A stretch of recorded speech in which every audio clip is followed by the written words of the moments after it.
Hi everyone, it's Stella here. I hope you're having a good weekend so far.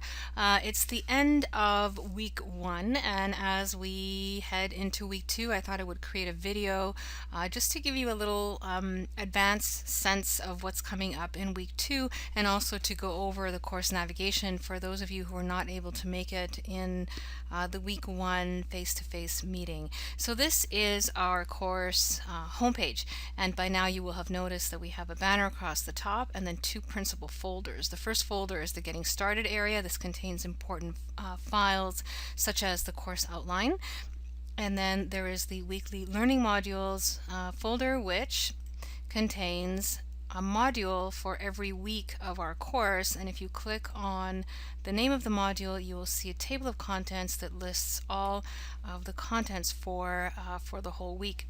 Now, Week two looks intimidatingly long, and I just want to remind you that number one, many of the materials are actually optional. I do, of course, recommend them, and that's why I included them in our module, but none of this material is compulsory. I'm very conscious of the fact that this group is particularly busy this semester, so there are the three requirements that are listed here in the assignments and tests area.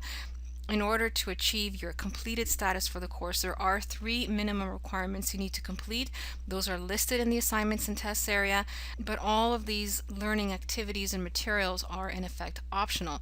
So I'm just going to go over some elements of Module 2, and as always, I'm going to invite you to reflect on your own experience as a learner inside of this environment, and think about your own observations, even your feelings, your gains, your cognitive gains as you go through all of this material, and think about the ways that you can transfer your observations and insights as a learner to your practice as an educator. So Module 2, just as all of the other learning modules, has an introduction and objectives page. That's always the first page. It sort of gives a little preview of what we're going to be talking about.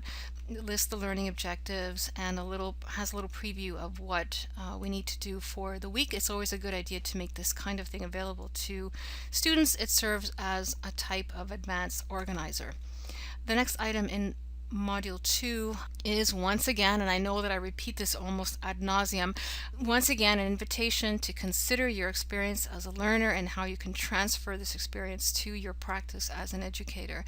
Next, I have a recommendation. Here I'm asking you to please go to the assignments and tests area. So before you actually get started with all of the Module 2 stuff, go into the assignments and tests area, and in fact I'm going to go into it now, so I'll click on that. And I'm asking you to go in and have a look at the two options that you can choose from for assignment 2. So once you go in and have a look at those, I do recommend that you go and download the guide for option A or B and either print it out or have it open in the background as you go through the learning materials for the remainder of the course. Keep that assignment guide open so that you can fill in, sketch in, and apply the concepts that we're covering inside of the weekly modules. So I'm going to return now to Module 2. So back out to the course homepage, into the weekly learning modules, and into week 2. All right, so here we just talked about this portion, and then next I give a little tip on how to subscribe to discussion forums and how to edit. Think about the difference. If you go ahead and do subscribe to the forums, give some thought to the difference in your experience as a learner who has subscribed to a forum this week, starting in week 2, versus your experience last week in week 1 when you were not subscribed to forums and you had to keep coming in to check and see if there were any new posts in the forum.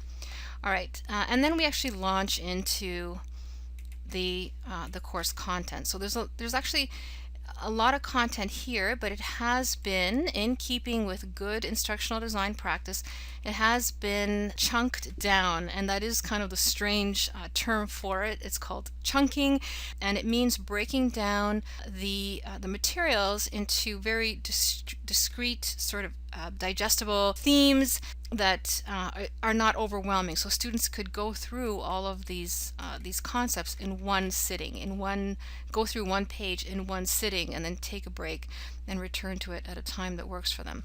All right, so this is all of the content. Once again, the content is in effect optional. All right, skipping down close to the bottom, each week there are a couple of discussion prompts. So I did not yet post the discussion prompt for week 2 because it starts on Monday, and I would like us all to keep synchronized in our discussions contained within the week. So I'm going to post that starting on Monday morning, that prompt for week 2. All right, to participate in the discussions, I'm going to skip over there now. I'm going to click on discussion forums. In here, you will see the names of the available forums. So we've completed week 1. I'm going to be posting the week 2 prompts, and also I am asking you to go into the assignment 2 choices and feedback area, give some feedback to the peers who have requested feedback on their initial assignment 2 ideas. I'm almost done here. I know I'm getting pretty long-winded. It's kind of hard to sit and pay attention to long talky videos. All right, so we talked about the discussions. I'm going to skip now to the weekly guided reflection. This is something as well that I recommend that you do each week. So each week I am prompting one or more reflection prompts. So go and have a look at the prompt, and then when you're ready to write your reflection, go into click to launch and write your little reflection for the week. And then finally there is a summary and a list of reminders.